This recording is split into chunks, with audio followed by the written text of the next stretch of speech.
At exactly 10:52 p.m. on April 24th, in the rural farmlands of Lenawee County, Michigan,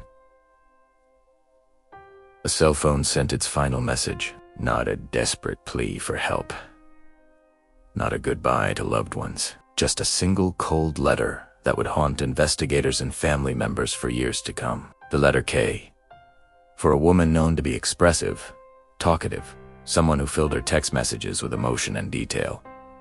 This response was so out of character that it immediately signaled something was terribly, irreversibly wrong. But by the time anyone realized the significance of that final text, Dee Warner had already vanished into the darkness of a crime so calculated, so audacious in its cruelty that it would take over 1,200 days to uncover the truth. This is the chilling true story of a successful businesswoman whose entrepreneurial spirit and desire for freedom led her into the crosshairs of a man who viewed her not as a partner, but as property, to be controlled, exploited, and ultimately disposed of. Before we dive deeper into this dark history, if you're drawn to these real crime documentaries and investigative stories like I am, take a moment to hit that subscribe button and let me know in the comments where you're re-watching from. Your support helps us continue bringing these important stories to light. The rolling farmlands of Lenawee County, Michigan, stretch endlessly under vast skies, a landscape that has remained largely unchanged for generations.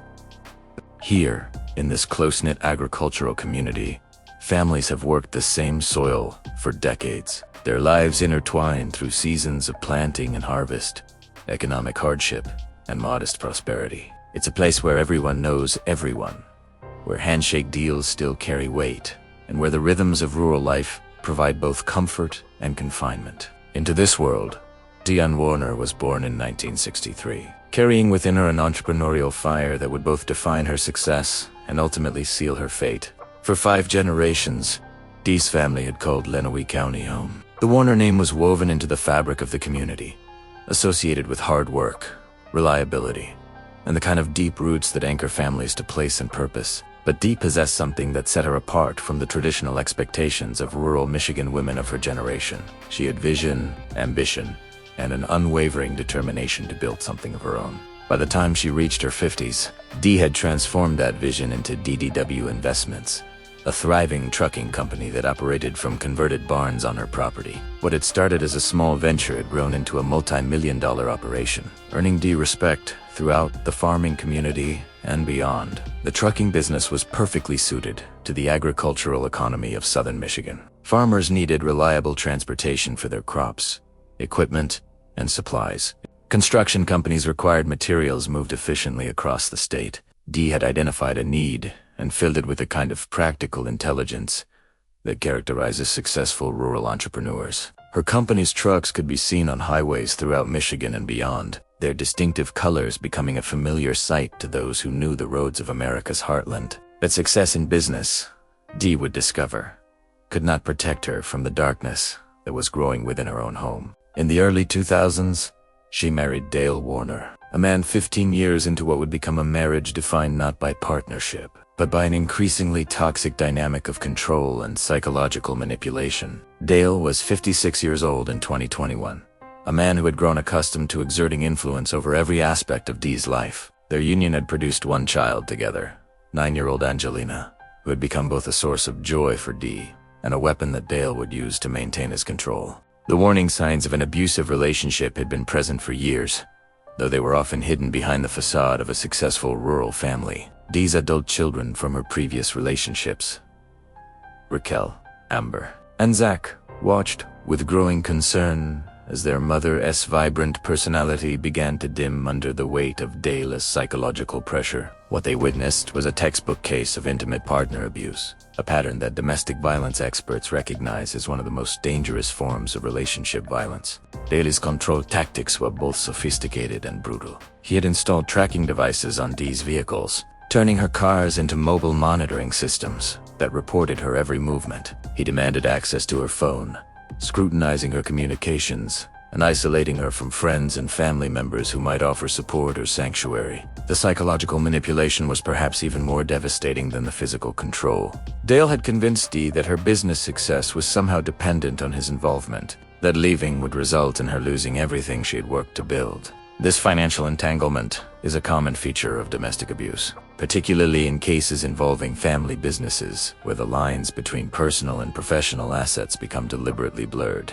The farming community of Lenawee County, while close-knit and supportive in many ways, also presented unique challenges for a woman trying to escape an abusive relationship. Rural communities often operate on traditional gender roles and family structures that can inadvertently enable abusive behavior. The isolation of farm life means that domestic violence can occur away from the eyes of neighbors and potential helpers. The economic interdependence of rural families, particularly those involved in agricultural businesses, creates additional barriers to leaving an abusive situation. When your home, your business, your livelihood, and your social connections are all concentrated in a small geographic area controlled by your abuser, escape becomes exponentially more difficult. Dee's situation was further complicated by the presence of Todd Nank, an employee who had been working for the Warner businesses since the mid-2000s. Nank had gradually assumed control of the trucking operations, positioning himself as indispensable to the company's daily functions.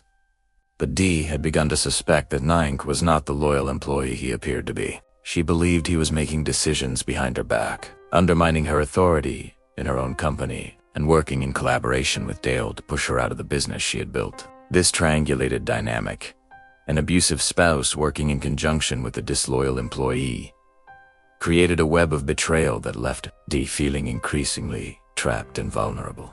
The psychological toll of this sustained abuse was evident to those who knew Dee well. Her daughter Raquel would later testify about the changes she observed in her mother's behavior and demeanor. Dee, once confident and outgoing, had become anxious and fearful. She spoke of watching true crime shows and expressing fear that Dale could do something similar to her. These weren't paranoid delusions. They were the realistic assessments of a woman who understood the escalating danger of her situation. In December of 2020, just 4 months before her disappearance, Dee had attempted to leave Dale. The attempt had failed, but not before revealing the true extent of Dale's willingness to use violence to maintain control. Dee confided in friends that Dale had turned into the devil and had threatened to prevent her from taking their daughter Angelina if she tried to leave. Her final words about that incident would prove tragically prophetic. "I literally thought he could kill me." This failed escape attempt established a crucial precedent.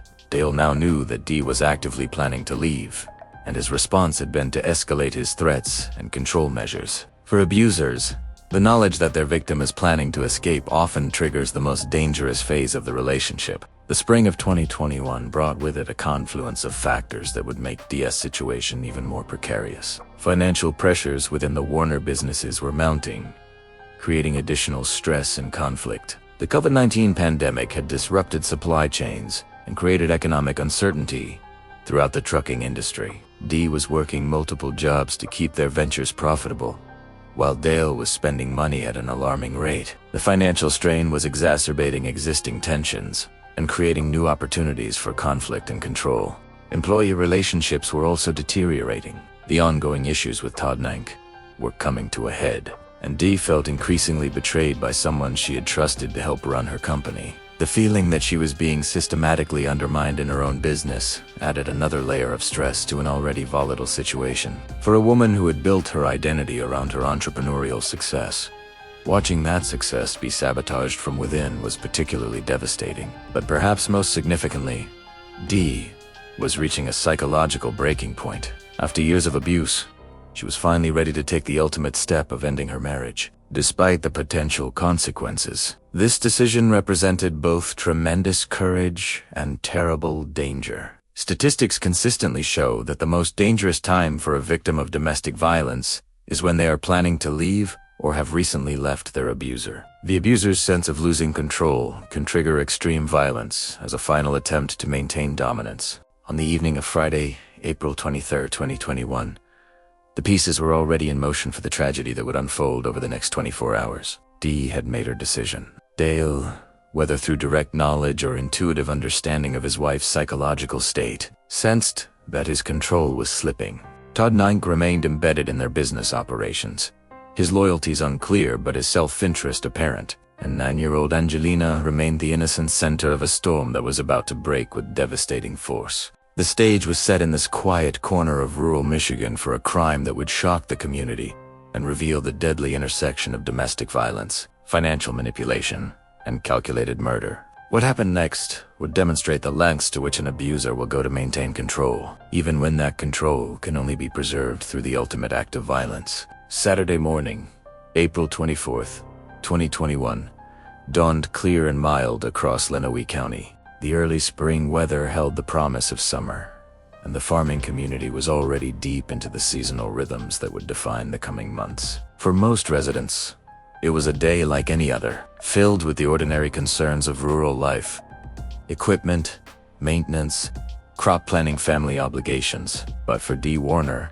this Saturday carried a weight that few could understand. After years of psychological and physical abuse, after months of careful planning and desperate hoping, she had finally summoned the courage to tell her husband that their marriage was over. At 52 years old, Dee possessed the hard-won wisdom that comes from building a successful business and raising children through multiple relationships. She understood the risks involved in confronting Dale, but she also understood that continuing to live under his control was no longer survivable. The decision to end their marriage represented not just personal liberation, but professional survival. Her business was being systematically undermined. Her finances were being drained, and her very identity as an independent woman was under constant attack. The morning began with what appeared to be a routine appointment. Dee had scheduled a session with her esthetician, Kelly Jo Stossa, for eyelash maintenance. For many women, such appointments represent small acts of self-care, moments of normalcy in otherwise chaotic lives. But when Dee arrived at the salon, Stas immediately recognized that something was deeply wrong. Dee was crying, her eyes swollen and puffy from what appeared to be hours of tears. The emotional state that would characterize her entire final day was already evident in those early morning hours. Stas would later provide crucial testimony about Dee's condition and behavior that morning. According to her affidavit, Dee was visibly upset about a disagreement she was having with her husband Dale. Despite her distressed state, Dee scheduled a future appointment for the following week, a detail that would later prove significant to investigators. This was the action of a woman planning for tomorrow, someone who expected to be alive and free to keep her appointment. It was not the behavior of someone preparing to disappear forever. The appointment served multiple purposes for Dee beyond simple beauty maintenance. It was a small act of defiance, a way of investing in herself and her future at a time when Dale was trying to control every aspect of her life. It was also a way of maintaining some semblance of normalcy, of going through the motions of ordinary life, even as she prepared to shatter the foundation of her marriage. For a woman who had spent years having her autonomy systematically eroded, even scheduling her own appointment represented a meaningful assertion of independence.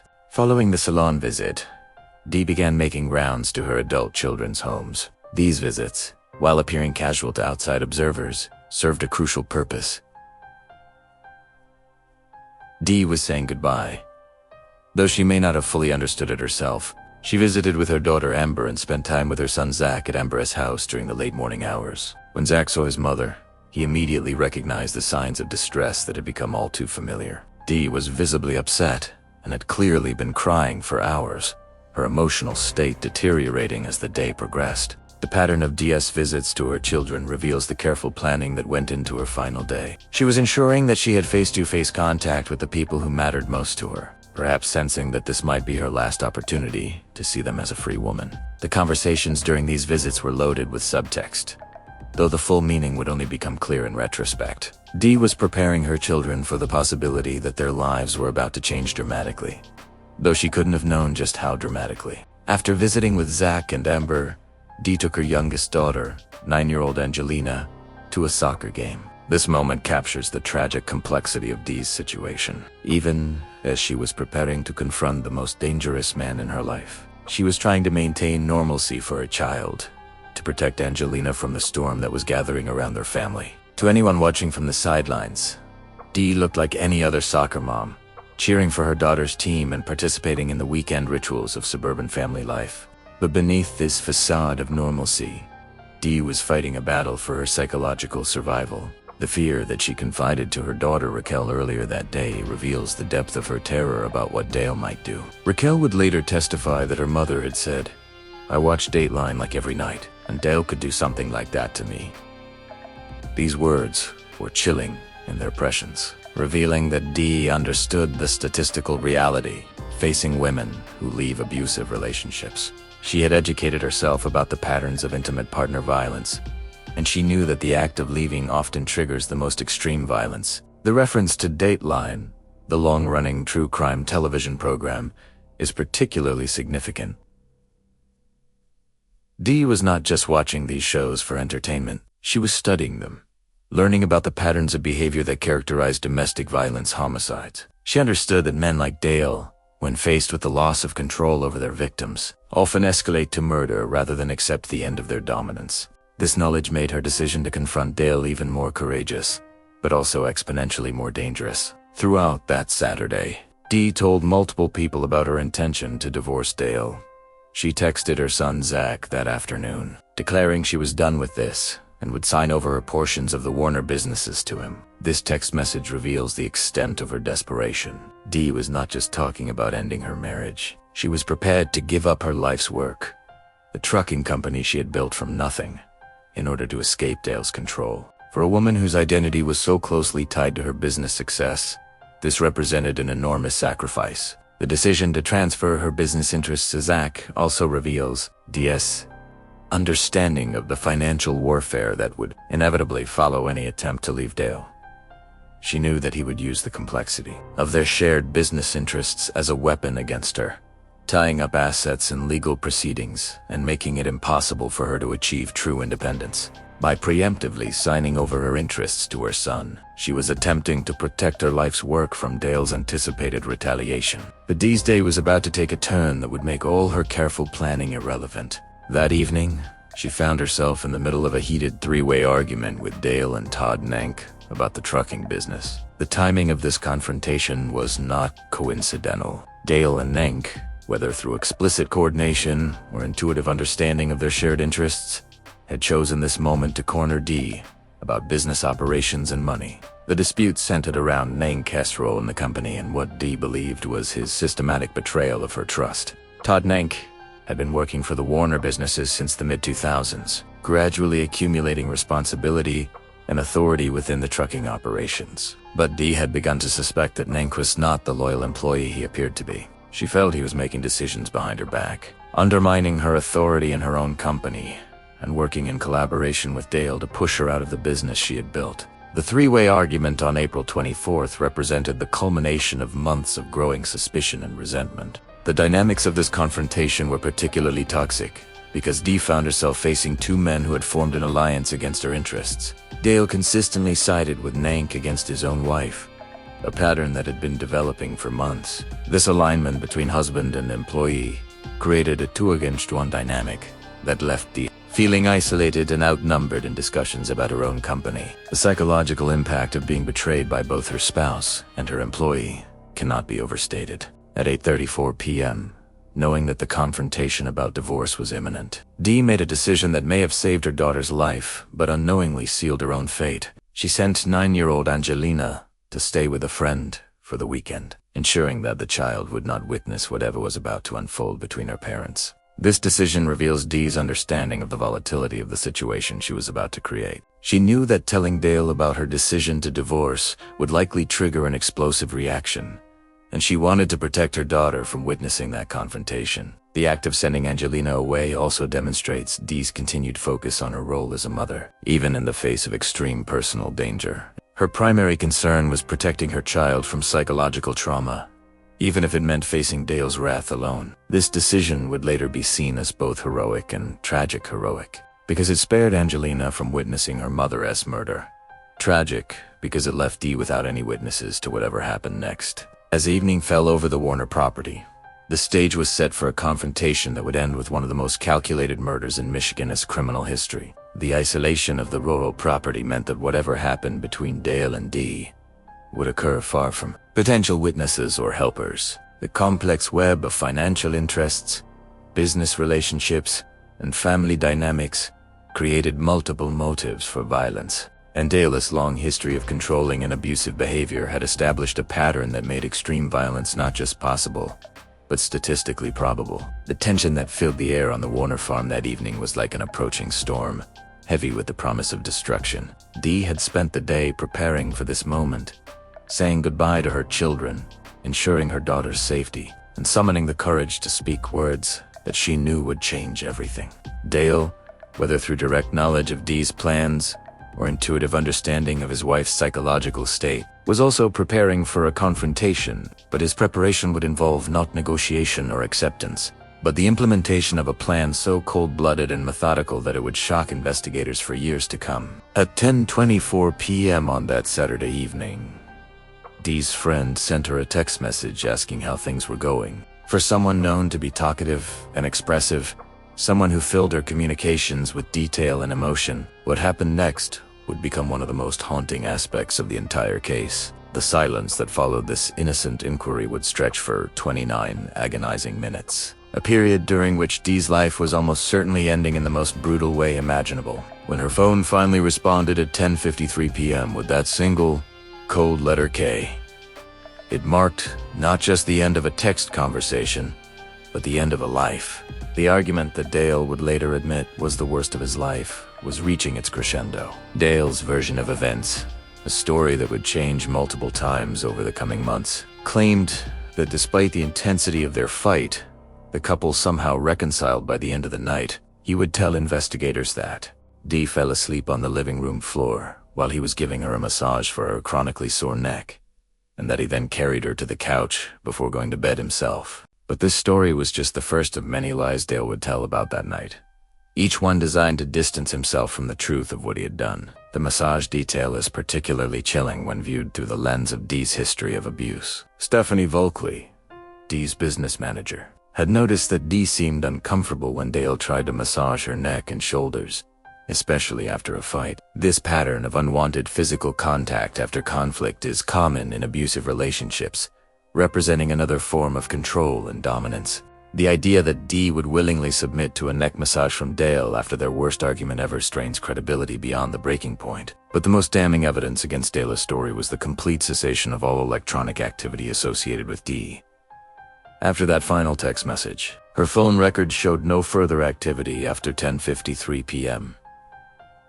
Her bank accounts remained untouched. Her social media profiles went silent. There was no evidence she'd used credit cards, calle d'agnon, or accessed any online accounts. The woman who had been constantly connected to her business and family had simply vanished from the digital world, as if she had never existed. The cell phone data would later reveal a crucial timeline. Dee's phone had switched from Wi-Fi to cellular service around 11 p.m. on the night of April 24th, suggesting movement away from the house. The device then went completely dead at 2:30 a.m. on April 25th. This timeline would prove crucial to investigators, providing a window into when Dee's murder occurred and when the initial stages of the cover-up began. As dawn broke over the Warner farm on Sunday, April 25th, 2020, Dale began implementing a deception so audacious and comprehensive that it would take over 3 years to fully unravel. But Dee would never see another sunrise, never hug her children again, never experience the freedom she had died trying to achieve. Her body was already hidden in a tomb that would remain undiscovered for over 1,200 days,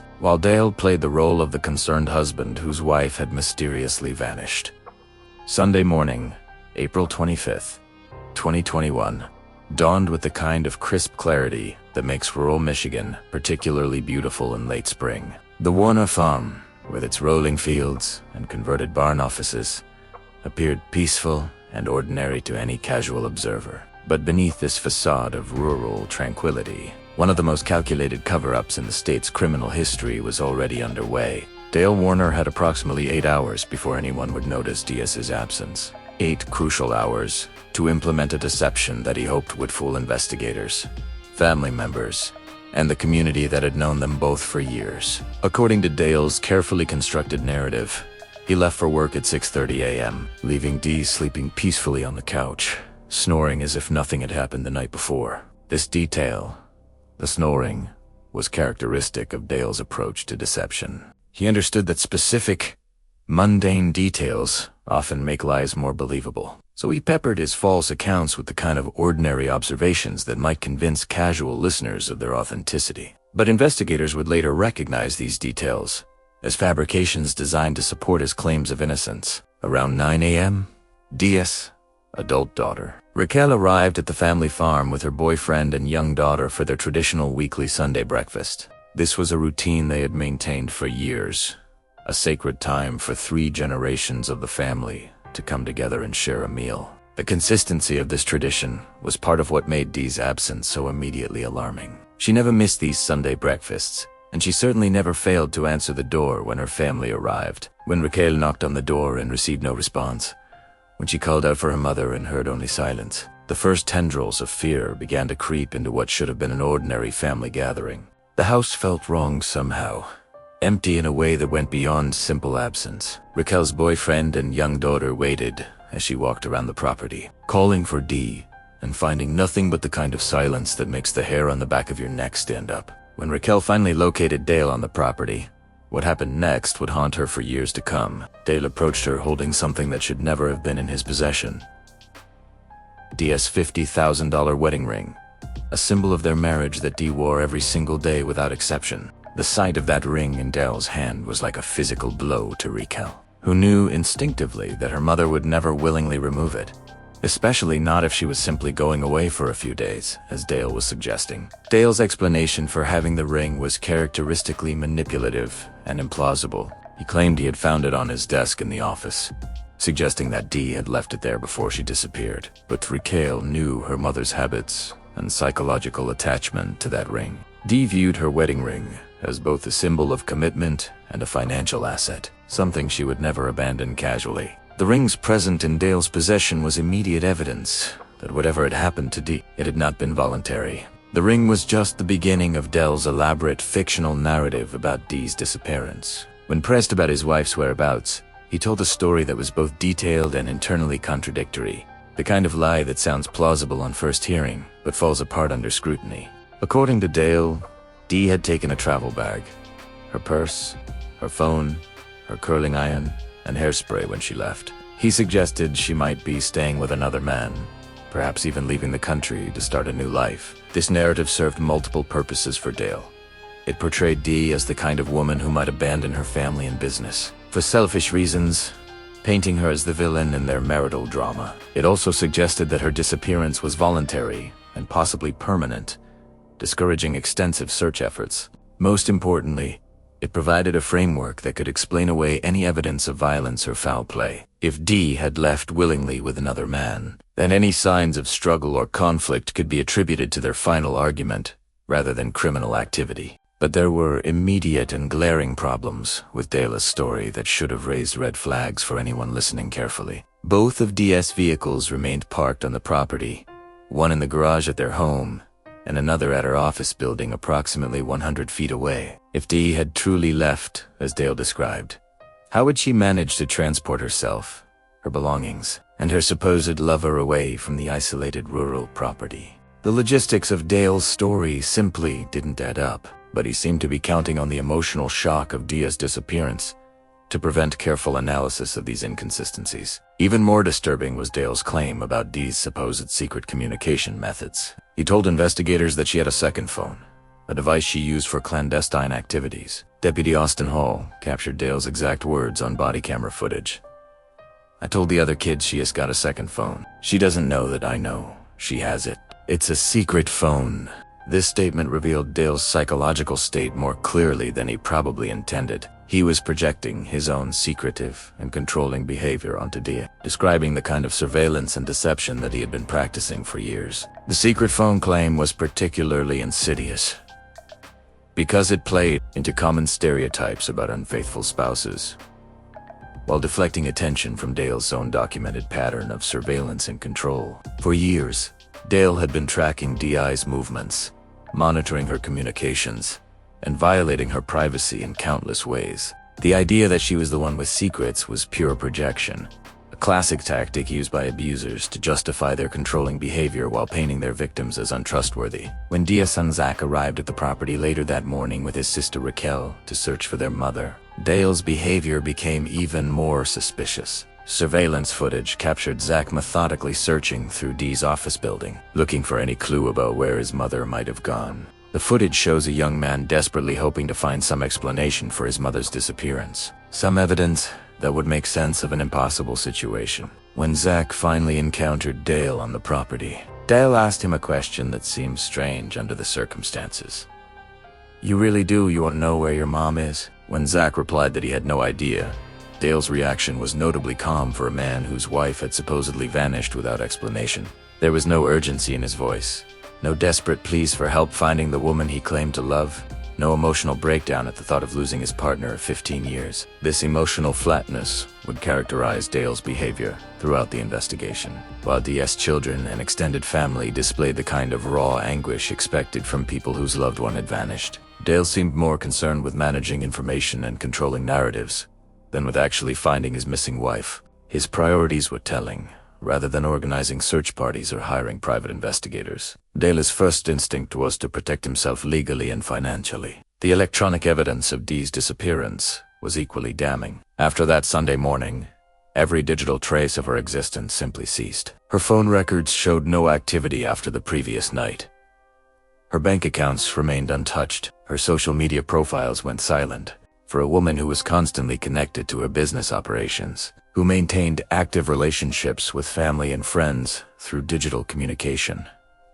This sudden silence was deafening. It was as if Dee Warner had been erased from the modern world, leaving behind only questions and the growing certainty that something terrible had happened. The cell phone data provided crucial insights into the timeline of Dee's disappearance. Her device had switched from Wi-Fi to cellular service around 11 p.m. on April 24th, indicating movement away from the house's internet connection. The phone then went completely dead at 2:30 a.m. on April 25th, approximately 4 hours before Dale claimed to have left for work. This timeline suggested that whatever had happened to Dee had occurred during the early morning hours, while Dale was supposedly sleeping peacefully after their reconciliation. As the day progressed and more family members arrived to search for Dee, the inconsistencies in Dale's story became increasingly apparent. His behavior was wrong in ways that were difficult to articulate but impossible to ignore. He seemed more focused on explaining why Dee's disappearance was normal and predictable than on expressing concern for his safety. His answers to questions were too prepared,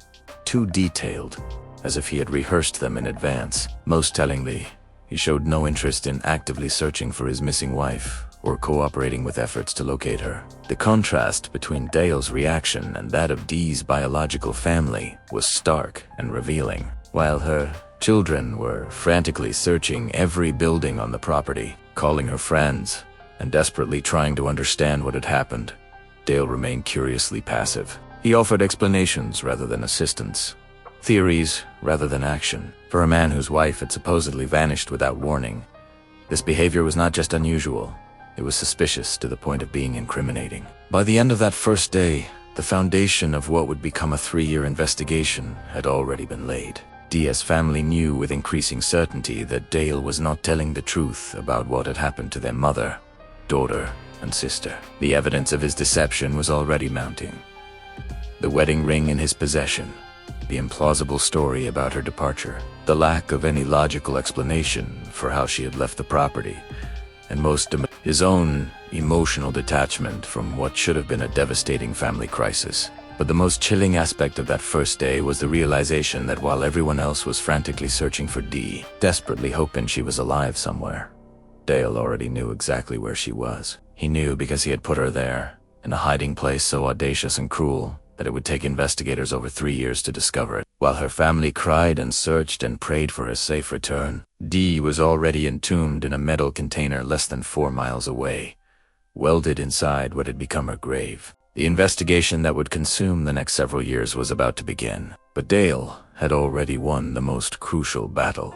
He had successfully hidden the evidence of his crime and established a narrative that would give him years to cover his tracks, liquidate assets, and present himself as the grieving husband whose wife had abandoned him. The only thing he had counted on was the determination of Dee's family to find the truth, no matter how long it took or how much it cost them. The formal investigation into Dee Warner. Beth's disappearance began within hours of her family's realization that something was terribly wrong. But from the very beginning, law enforcement faced challenges that would plague the case for years to come. Lenawee County, like many rural jurisdictions across America, operated with limited resources and personnel, trained primarily to handle the kinds of crimes that were common in agricultural communities.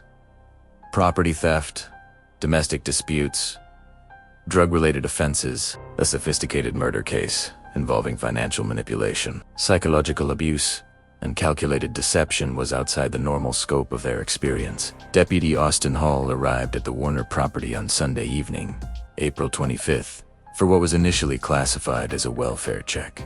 These calls were routine in rural communities, often involving elderly residents who hadn't been heard from by concerned relatives, or family disputes that required law enforcement mediation. But within minutes of his arrival, Hall recognized that Dee's disappearance was far more complex and potentially dangerous than a typical missing person case. Hall's body camera footage from that evening would later provide crucial evidence about Dale's state of mind and behavior in the immediate aftermath of the crime. The video captures a man who seemed remarkably calm and collected for someone whose wife had supposedly vanished without explanation.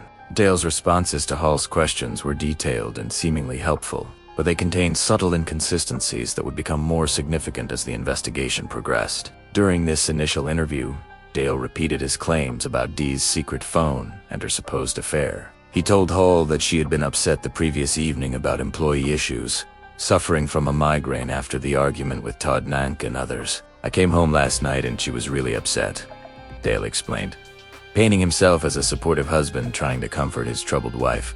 "She was talking bad things as far as employees. One employee decided to quit." This narrative positioned Dale as an innocent bystander in workplace drama, rather than as an active participant in the systematic undermining of his wife's business. The most telling aspect of Dale's conversation with Deputy Hall was what he didn't say. There was no urgency in his voice, no desperate pleas for help in finding his missing wife, no emotional breakdown at the thought of losing the woman he claimed to love. Instead, Dale seemed more concerned with explaining why Dee's disappearance was actually quite normal and predictable given her recent behavior and emotional state. But while Dale was spinning his fictional narrative for law enforcement, Dee's family was conducting their own investigation. Her brother Greg Hardy confronted Dale directly, demanding to know what had happened to his sister. Hardy had known Dee for her entire life, understood her personality and habits better than anyone, and immediately recognized that Dale's story made no sense. When Dale mentioned that Dee had taken specific items, a travel bag, purse, phone, curling iron, and hairspray, Hardy noted that the list sounded prepared, as if Dale had given considerable thought to what items would support his narrative of voluntary departure. More importantly, Hardy understood that Dee would never abandon her vehicles, her business, or most critically, her 9-year-old daughter Angelina. The idea that she would disappear without ensuring her child's well-being was so contrary to Dee's character as to be impossible. Hardy's immediate suspicion of Dale would prove to be well-founded, but it would take years for law enforcement to reach the same conclusion. The early days of the investigation were marked by a series of troubling developments that suggested Dale was more focused on protecting himself than finding his missing wife. On Monday, just one day after Dee's disappearance was discovered, Dale took actions that revealed a consciousness of guilt so obvious that it should have immediately shifted him from potential witness to prime suspect. Rather than spending his time coordinating search efforts or providing investigators with additional information that might help locate Dee, Dale's first priority was changing the password on the property's security system. This action was particularly damning because it suggested he was trying to prevent law enforcement from accessing surveillance footage that might reveal what had actually happened on the night of April 20th. For an innocent man desperate to find his missing wife, restricting access to potential evidence would be counterproductive and illogical. That same Monday, Dale went shopping for legal representation. Not a private investigator to help find Dee, not a security consultant to review their property's vulnerabilities, but a criminal defense attorney to protect himself. This decision revealed Dale's true priorities and suggested that he understood his legal jeopardy far better than someone who was genuinely surprised by his wife. His disappearance should have. The contrast between Dale's actions and those of Dee's biological family became more stark with each passing day. While her children were organizing search parties, posting missing person flyers, and desperately following up on any potential leads, Dale remained curiously passive. He offered explanations and theories, but showed little interest in actively participating in efforts to locate his wife. This behavior was so contrary to what would be expected from a loving spouse that it began to attract attention from both investigators and community members. Michigan State Police became involved in the case within the first week, bringing additional resources and expertise to what was clearly becoming a complex investigation. Detective Kevin Greer was assigned as the lead investigator. though his involvement would later become controversial due to conflicts of interest that weren't immediately apparent. The state police brought sophisticated analytical tools and experience with similar cases, but they were still working within the constraints of a crime scene that had been compromised and evidence that had potentially been destroyed or hidden. The first major breakthrough in the investigation came from analysis of electronic evidence. Cell phone records, GPS data, and digital communications provided a timeline that contradicted Dale's version of events in several crucial ways. The data showed that Dee's phone had been active until the early morning hours of April 25th, not just until the late evening as Dale had suggested. More significantly, the device's movement patterns on the night of her disappearance suggested activity that was inconsistent with Dale's claim that they had reconciled and gone to sleep peacefully. Financial records also began to reveal a pattern of suspicious activity that predated Dee's disappearance by several months. Investigators discovered that Dale had been systematically transferring assets from DDW Investments, the company that Dee owned and operated, into new business entities that he controlled. Using what appeared to be a forged power of attorney document from 2014, Dale had been essentially stealing his wife's life's work while she was still alive, setting up a financial structure that would allow him to benefit from her disappearance. The scope of this financial manipulation was staggering. Dale had transferred trucks, equipment, and contracts worth hundreds of thousands of dollars from Dee's company into a new entity called DDW Transportation, LC. This new company had been established without Dee's knowledge or consent, despite the fact that she owned 50% of the original business assets. The legal complexity of these transfers was such that it would have been difficult for Dee to challenge them, even if she had been alive. But her disappearance made opposition impossible. Private investigator Billy Little became involved in the case in March 2022, hired by Dee's family after they became frustrated with the pace of the official investigation. Little brought decades of experience in criminal investigations and a fresh perspective that was unconstrained by jurisdictional limitations or political considerations. His involvement would prove crucial in uncovering the full extent of Dale's crimes and the network of complicity that had enabled them. Little's investigation revealed that the financial crimes extended far beyond simple asset transfers. Dale had been using forged documents to liquidate business assets, sell equipment, and redirect revenue streams that should have benefited Dee and her children. The timing of these activities, most of which occurred in the months immediately following Dee's disappearance, suggested a carefully planned operation designed to capitalize on her absence. Perhaps most damning was Little's discovery of Todd Nanke's activities during the crucial early morning hours. When Dee's phone went silent, security logs showed that Nanke had accessed the Warner property at exactly 3:30 a.m. on April 20, using a false name to conceal his presence. He had then removed lime from the farm and transported it to Burns Harbor, Indiana, before continuing to a wastewater treatment plant in Chicago to pick up compost. The timing of this activity was impossible to ignore. What legitimate business purpose could Nanke have had for accessing the farm in the middle of the night, hours after Dee had supposedly left voluntarily? Why had he used a false name to log his activities? And what was the significance of removing lime, a substance commonly used in agriculture but also known for its ability to accelerate decomposition of organic matter? Little's investigation also uncovered recordings of Nanke speaking to his massage therapist about his involvement in the case. In these recordings, Nanke admitted he was involved up to his ears in the Dee Warner situation. He also revealed that Detective Kevin Greer, who was leading the official investigation, was romantically involved with Nanke's first cousin. This conflict of interest should have resulted in Greer's immediate removal from the case, but it went unaddressed for months, potentially compromising the integrity of the investigation. The web of relationships between Dale, Nanke, and even some members of law enforcement created a complex dynamic that may have contributed to the slow pace of the official investigation. In small rural communities, personal and professional relationships often overlap in ways that can create conflicts of interest or the appearance of impropriety. The fact that the lead detective had family connections to one of the potential suspects should have been identified and addressed immediately. As the investigation progressed through 2022 and into 2023, additional evidence of Dale's systematic criminal activity continued to emerge. Investigators discovered that he had sold DDW Transportation to Laidlaw Carriers Bulk in 2022, generating substantial revenue that should have been shared with Dee's estate but instead went directly to Dale. This sale represented the final step in what amounted to a massive theft of Dee's life's work. Todd Nanke's cooperation in this scheme became even more apparent when investigators learned that he had been immediately hired by Laidlaw as a finance employee when they purchased the company from Dale.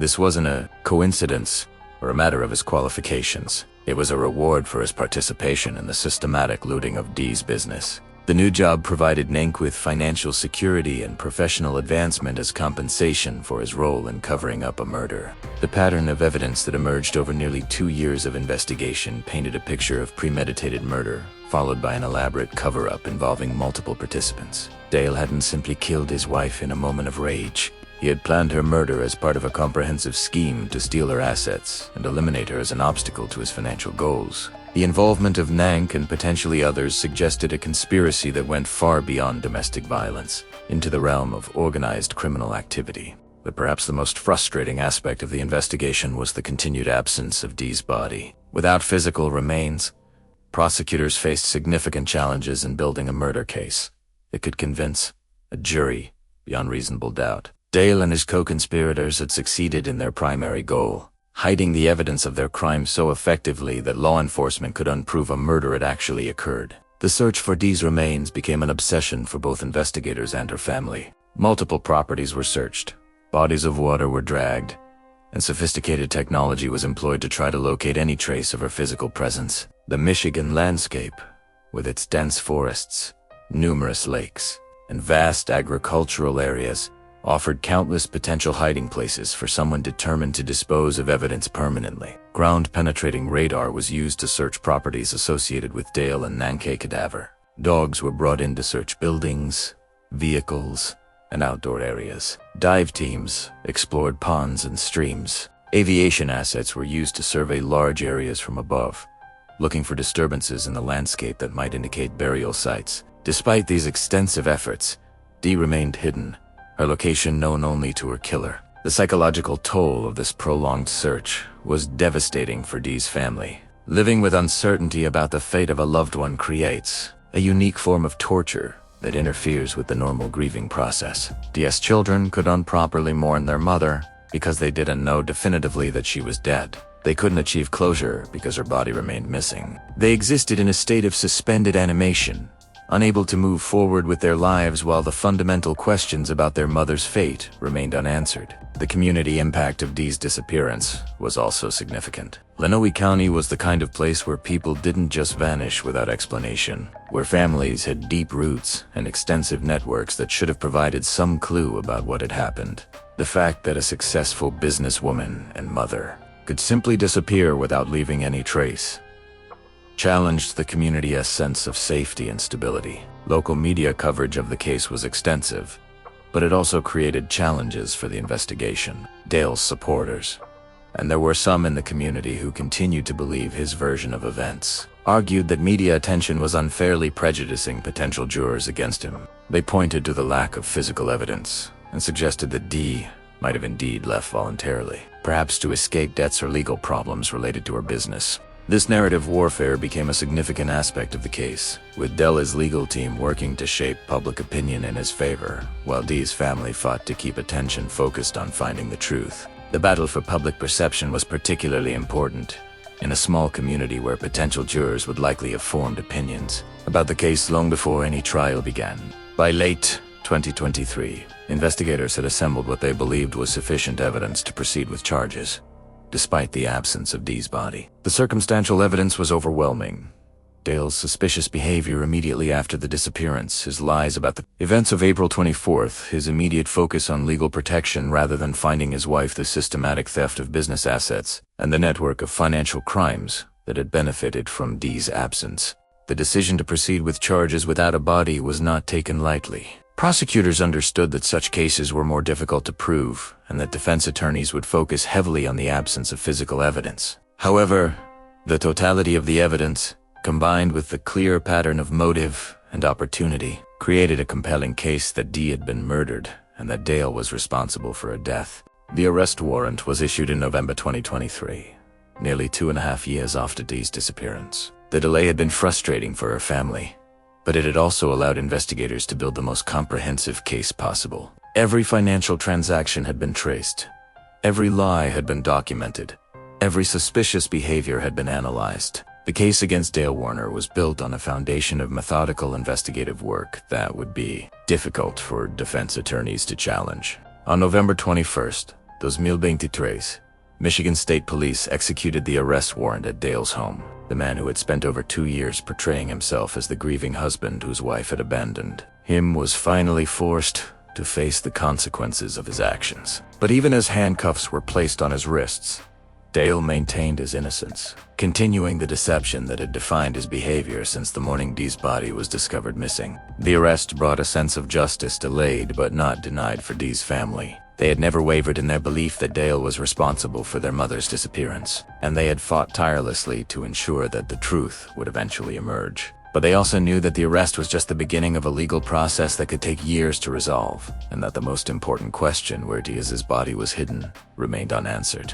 As Dale was processed into the Lenawee County Jail, charged with open murder and tampering with evidence, investigators continued their search for physical evidence that could strengthen the case against him. They knew that somewhere in the rural Michigan landscape, Dee Warner remained hidden in a location known only to her killer. The search for her remains had become more than just an investigative necessity. It had become a moral imperative to bring her home and allow her family to properly grieve their loss. The arrest of Dale Warner marked the end of one phase of this chilling true story, and the beginning of another. The man who had controlled and abused Dee for years, who had systematically stolen her life's work and ultimately taken her life, was finally facing justice. But the most shocking revelations were yet to come, hidden in a metal tomb that had kept its secret for over 1,200 days. On November 21st, 2023, the quiet residential street where Dale Warner lived was suddenly filled with the controlled chaos of a major law enforcement operation. Michigan State Police vehicles lined the road,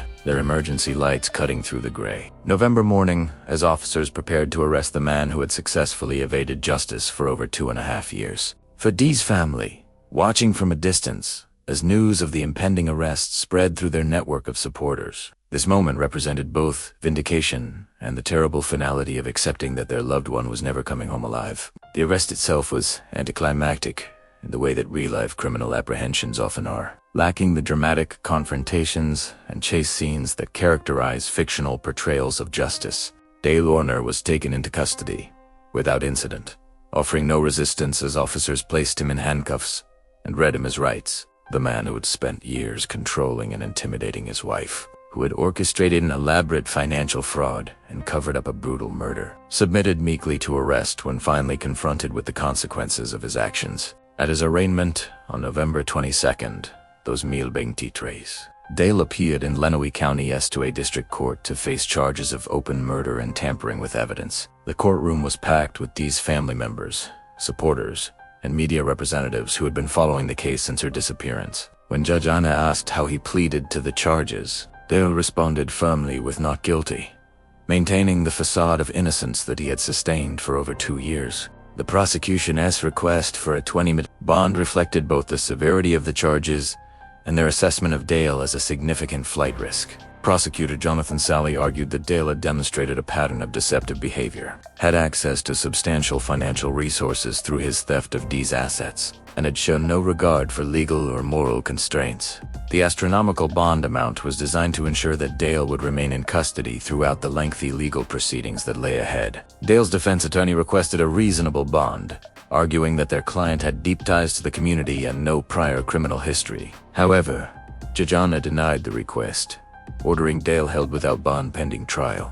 This decision reflected the court's recognition that the evidence against Dale was substantial and that his release would pose an unacceptable risk to public safety and the integrity of the judicial process. The arrest validated what Dee's family had believed from the very first day of her disappearance, that Dale was responsible for her death and had spent years lying about what had happened. Dee's daughter Raquel expressed the family's determination to continue fighting for justice.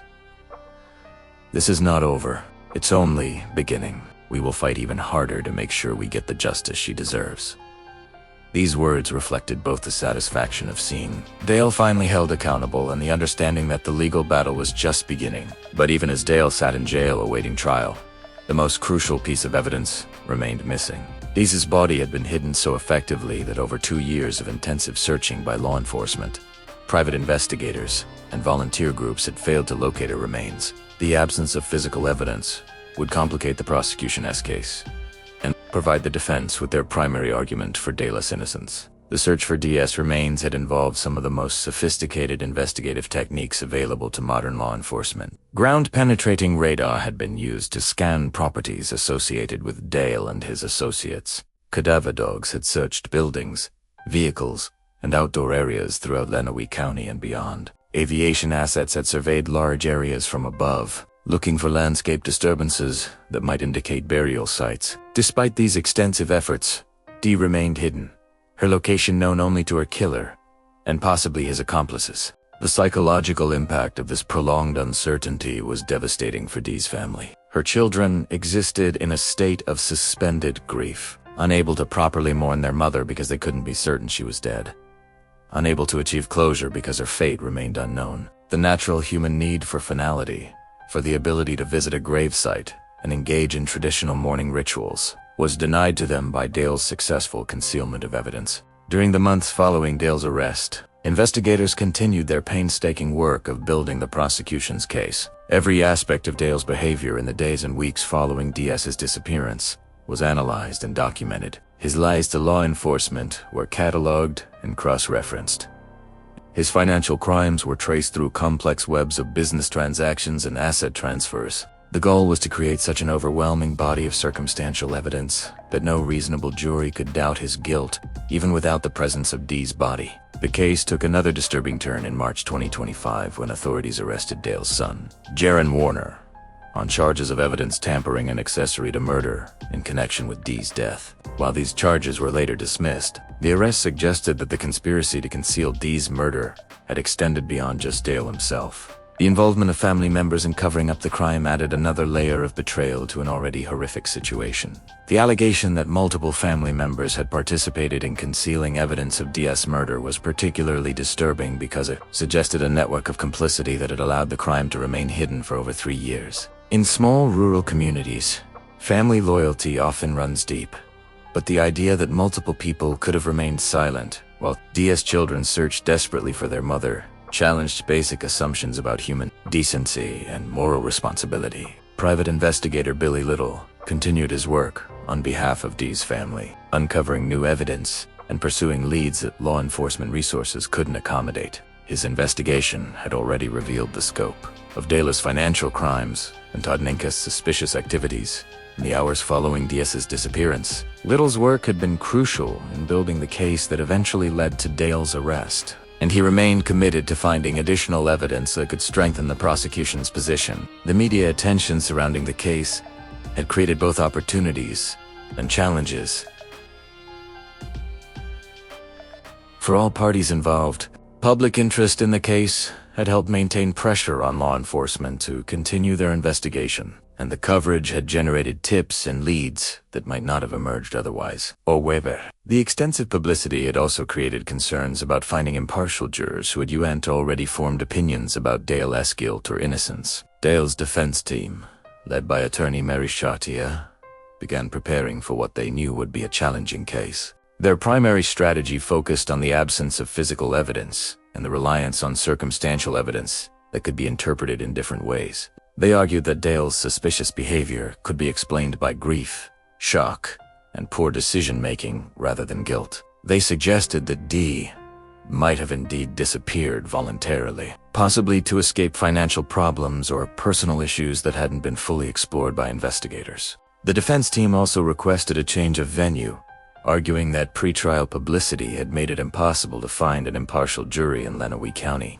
This motion reflected the extensive media coverage the case had received and the strong opinions that had developed within the local community. However, in August 2025, Judge Elsa denied the change of venue motion, ruling that while there had been significant media coverage, he was confident that 12 impartial jurors could be found. As the case moved toward trial, scheduled to begin in January 2026, the prosecution and defense teams prepared for what would likely be a lengthy and complex legal battle. The prosecution had built their case on a foundation of circumstantial evidence that painted a compelling picture of motive, opportunity, and consciousness of guilt. The defense would argue that suspicion and circumstantial evidence were insufficient to prove guilt beyond a reasonable doubt in a capital murder case. But as legal preparations continued, investigators received information that would finally answer the question that had haunted the case from the beginning. After over 1,200 days of searching, after countless false leads and dead ends, after the systematic examination of hundreds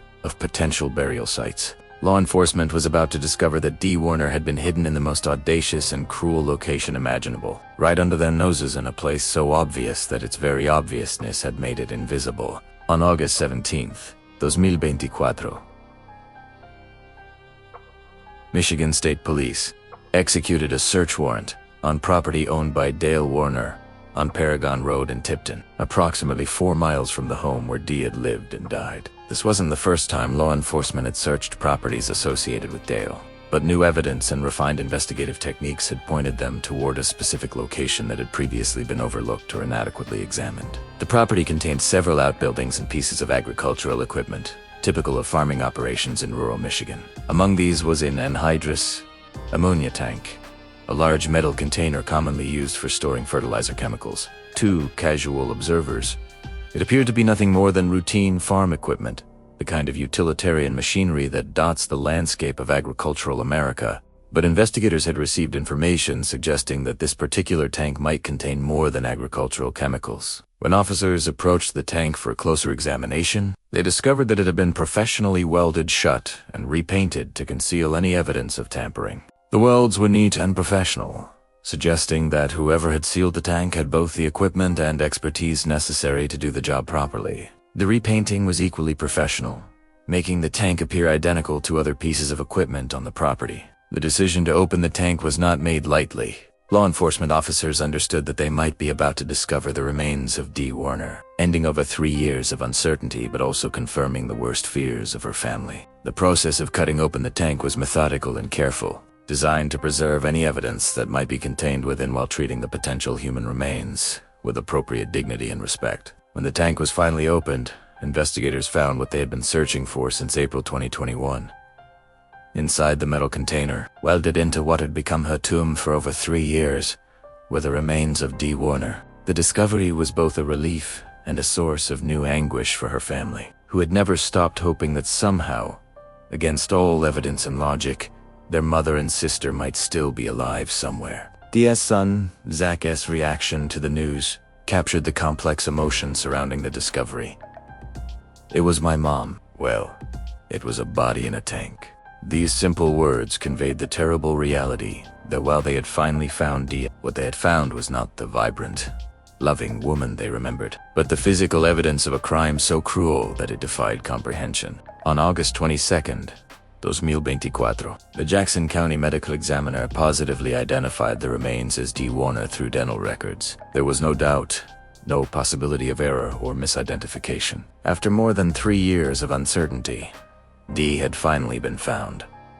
Dr. Susan Schmunk officially ruled Dee's death a homicide, though the specific manner of death was withheld pending further investigation and legal proceedings. The discovery of Dee's body in the anhydrous ammonia tank revealed the calculated and cruel nature of Dale's crime. This wasn't a murder committed in a moment of passion or a desperate attempt to cover up an accidental death. It was a premeditated killing followed by an elaborate cover-up, designed to hide the evidence permanently. The professional nature of the welding and repainting suggested that Dale had either possessed the necessary skill himself or had received assistance from someone with expertise in the location of the tank, on property owned by Dale but separate from the family home, demonstrated the calculated nature of his planning. By hiding Dee's body on his own property, Dale had ensured that he could monitor and control access to the evidence. By disguising the tank to look like routine agricultural equipment, he had hidden the evidence in plain sight, gambling that investigators would never think to look inside what appeared to be ordinary farm machinery. For over 1,200 days,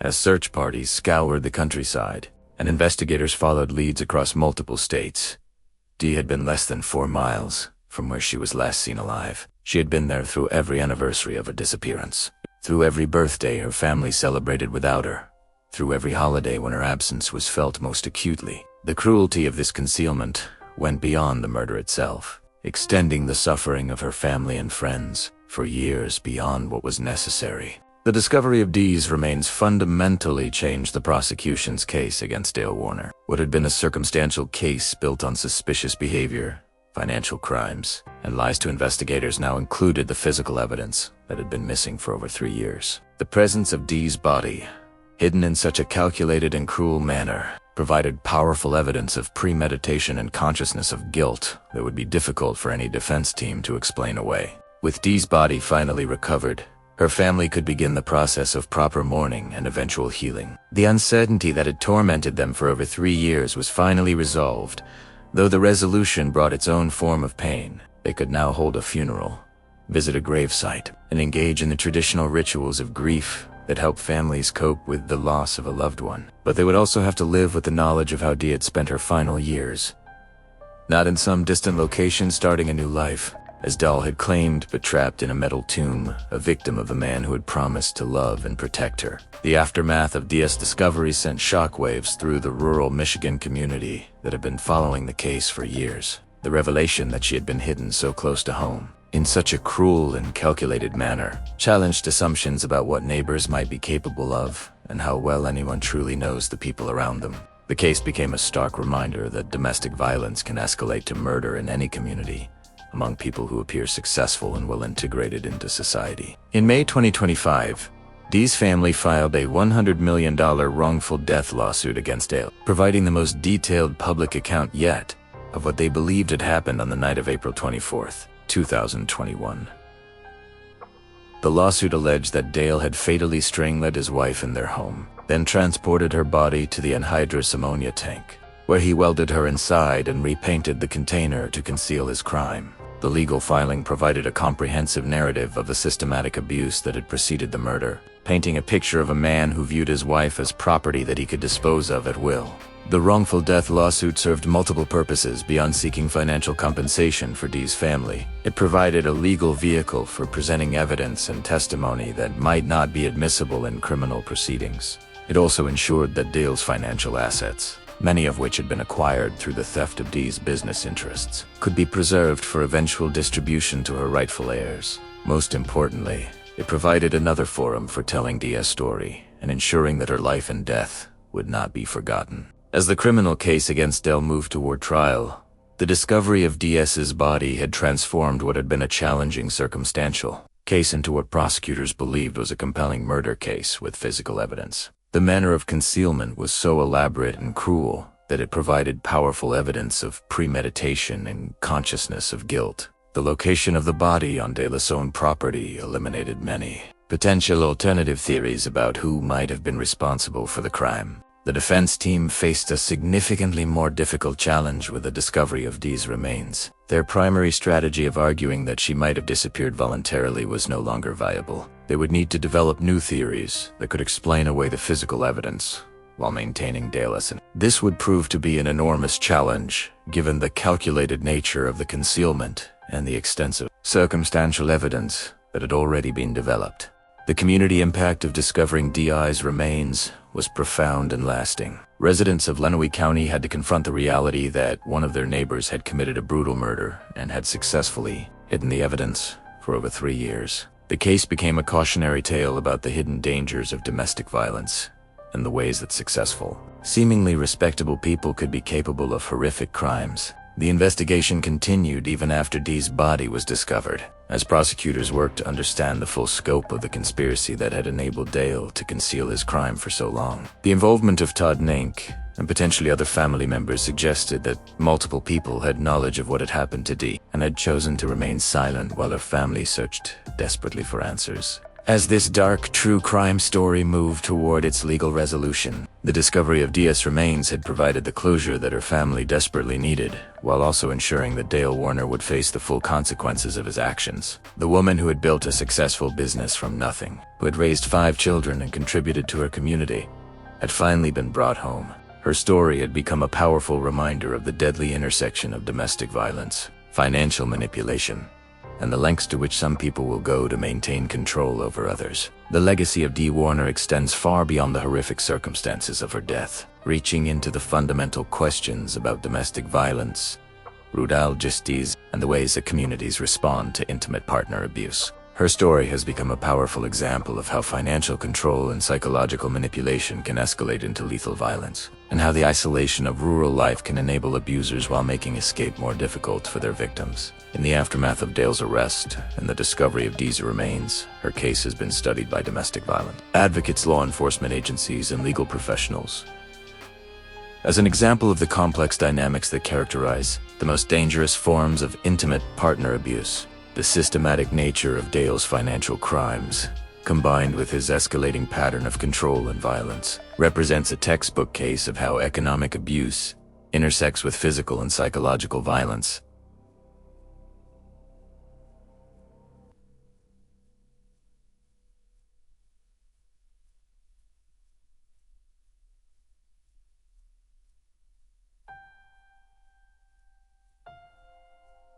Violence called intimate terrorism.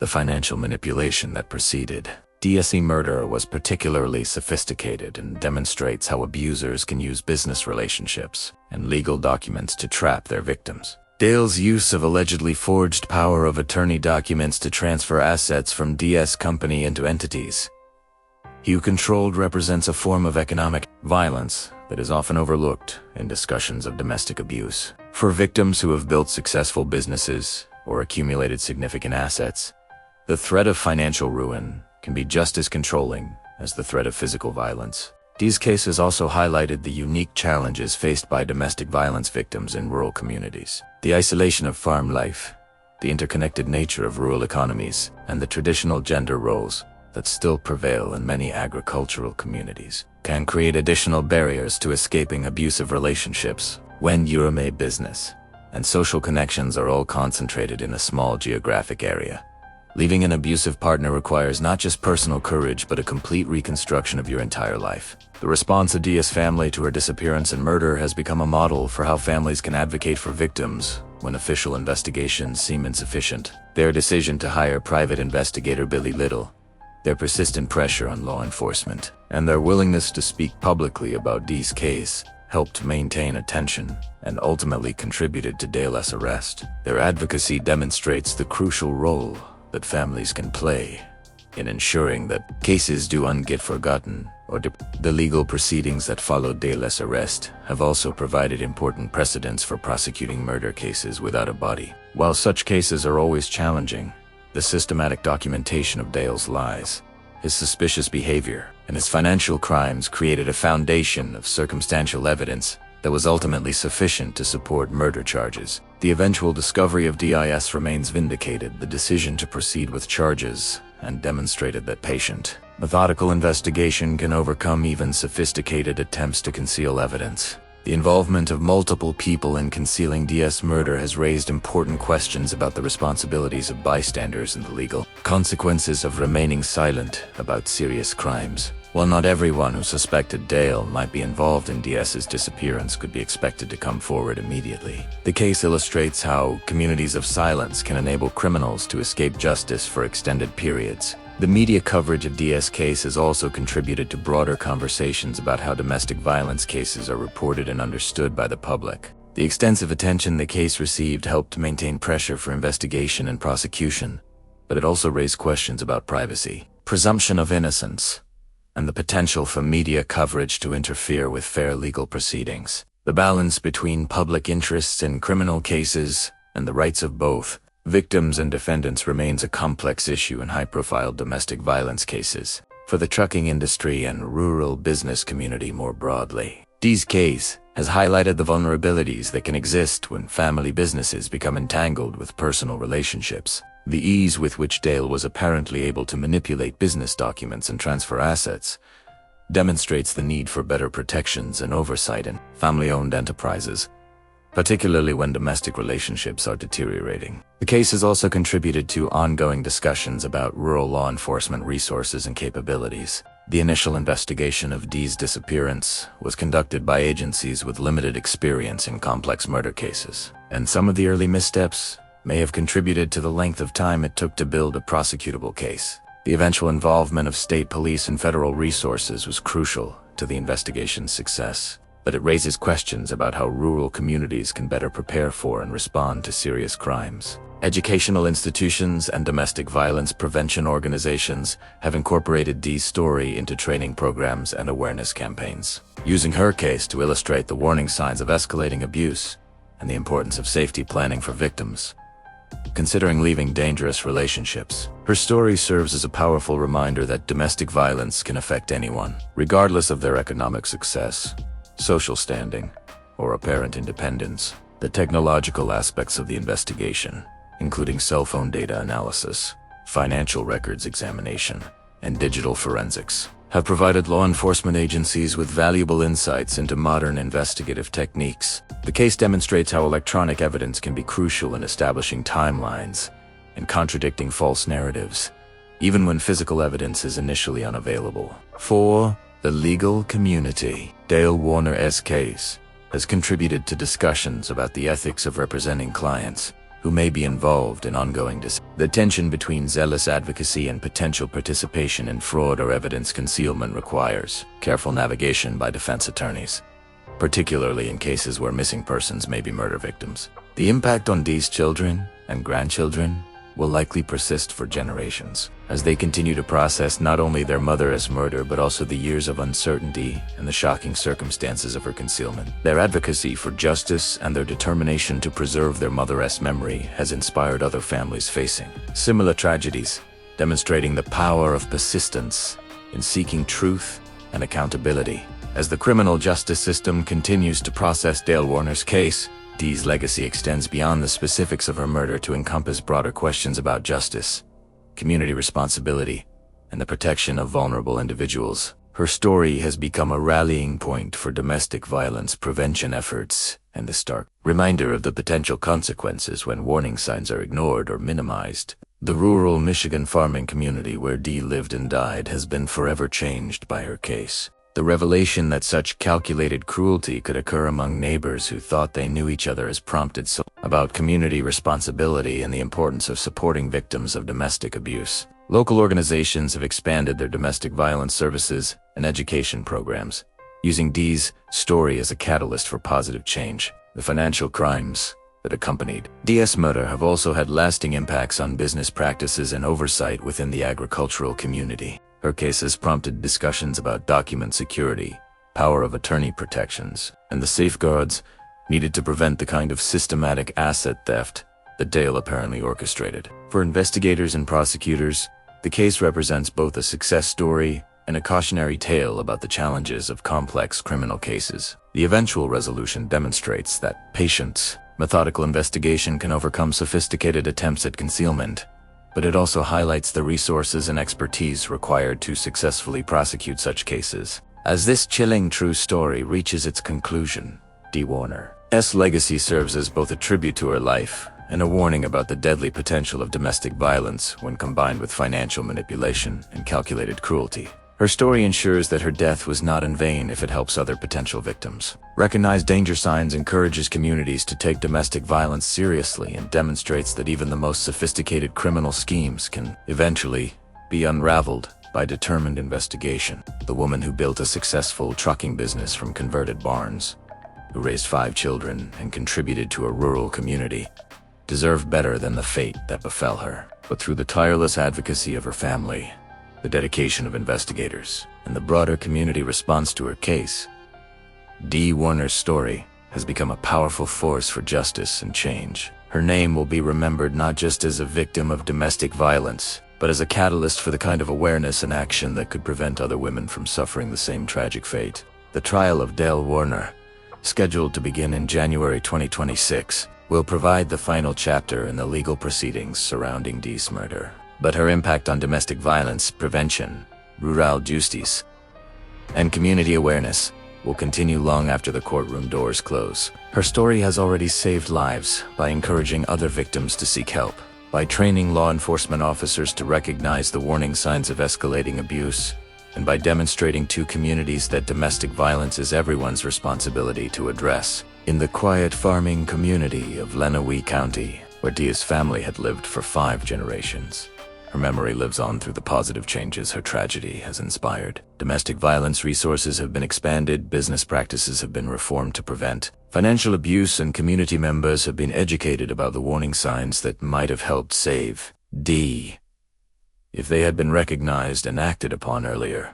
The trucking company that Dee built from nothing has been restored to her rightful heirs, though the satisfaction of this financial justice cannot begin to compensate for the loss of the woman who created it. Her children continue to operate the business as a memorial to their mother's entrepreneurial spirit and as a way of preserving the legacy she worked so hard to build. For the countless women who saw themselves in Dee's story successful, independent women trapped in controlling relationships, her case has become a source of both warning and inspiration. Her courage in finally deciding to leave Dale, even knowing the risks involved, demonstrates the strength that victims of domestic violence possess, even when that strength is not enough to save them from the violence they face. The investigation that eventually brought Dale Warner to justice also revealed the power of family advocacy and the importance of never giving up in the search for truth. Dee's children, her brother Greg Hardy, and the extended network of family and friends who supported their efforts proved that persistence and determination could overcome even the most sophisticated attempts at concealment and deception. As we conclude this investigation into one of rural Michigan's most shocking crimes, Dee Warner's story serves as both a memorial to a life cut tragically short and a call to action for all of us to do better in recognizing, responding to, and preventing domestic violence. Her death was a terrible tragedy, but the awareness it has created and the lives it may save ensure that her legacy extends far beyond the cruel circumstances of her murder. The anhydrous ammonia tank that served as Dee's tomb for over 3 years has been removed and properly disposed of, but the memory of what it contained will serve as a permanent reminder of the lengths to which domestic abusers will go to maintain control. The farm where Dee lived and died continues to operate, but it will forever be marked by the knowledge of what happened there on that April night in 2021. In the end, this dark true crime story is not just about murder and deception, but about the resilience of the human spirit in the face of unthinkable cruelty. Dee Warner's family refused to let her disappear without a trace, refused to accept Dale's lies about her voluntary departure, and refused to give up until they found the truth. Their determination ensured that Dee could finally rest in peace, that Dale would face the consequences of his actions, and that other potential victims might be saved by the awareness her story has created. The legacy of Dee Warner will live on in every woman who recognizes the warning signs of escalating abuse and seeks help before it is too late. In every community that takes domestic violence seriously and provides support for victims, and in every law enforcement agency that has learned from the investigative techniques and challenges revealed by her case, her story has become a powerful force for change, ensuring that her death, while tragic and senseless, was not entirely in vain. As we remember Dee Warner, the entrepreneur, the mother, the woman who deserves so much better than the fate that befell her, we must also commit to carrying forward the lessons her story has taught us. Only by remaining vigilant, by supporting victims, and by holding abusers accountable can we hope to prevent other families from enduring the same nightmare that has consumed the Warner family for over 3 years. This is the legacy of Dee Warner. A reminder that domestic violence can happen anywhere to anyone, but also that truth will eventually prevail. That families can overcome even the most sophisticated criminal conspiracies. And that the fight for justice, no matter how long it takes, is always worth pursuing. Her story will continue to resonate in the true crime community, in domestic violence prevention efforts, and in the hearts of everyone who believes that every victim deserves justice and every family deserves answers.